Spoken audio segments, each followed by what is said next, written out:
welcome back to It's a Trap. So I just want to answer one question that one of you sent me about the self-watering planter. So now we're gonna discuss more about pots and planter. So about first the self-watering pot, is it good? For me, I use it when I'm still on my early stage of caring about carnivorous plant. It's okay, but it's not the best, because if your self-watering planter is made of plastic and it is small, when the sun is on the intensity is very high, your plant will get cooked. The root system and the water inside the self-watering pot will become hot, and it will not be good to your plants. So if you will have a choice, you need to choose the best for your plant.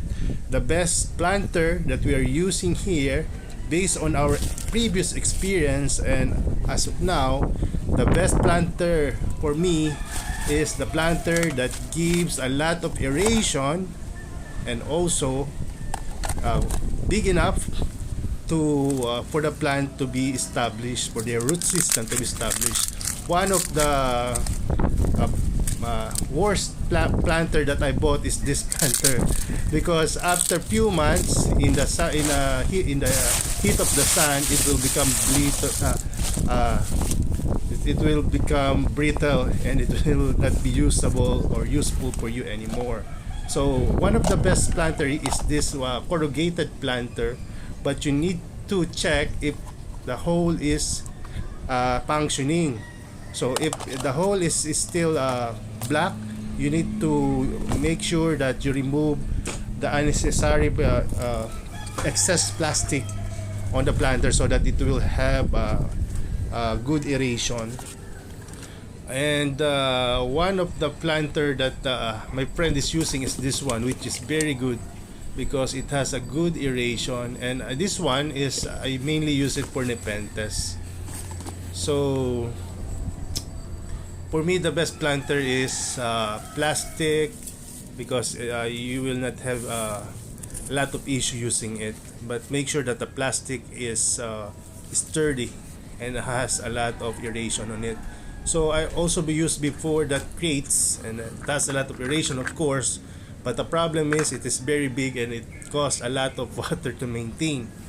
But it's okay if you have your resources. I think the best planter is that crates, because it has a lot of aeration, it's big enough to contain moisture, and it's big enough for your plant to establish for the long run, and you will not need to replace it and repot it all the time.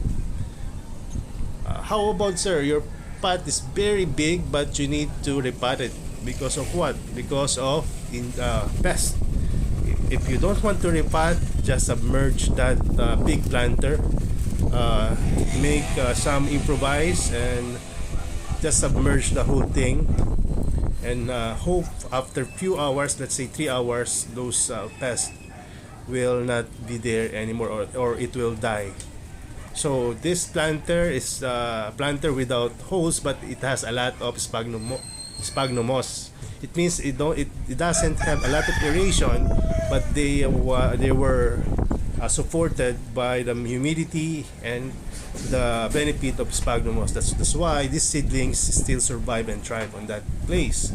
And what else can I suggest and advise for our viewers? So I think the best planter for you is the one that you can sustain for a long period of time, and also looks good, and your plant will appreciate it if the planter is a little bit bigger, and the planter is ideal for your plant.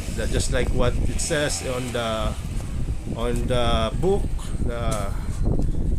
what book is that? The Savage Garden. They suggested that the planter should be deep enough, also big enough for your plant.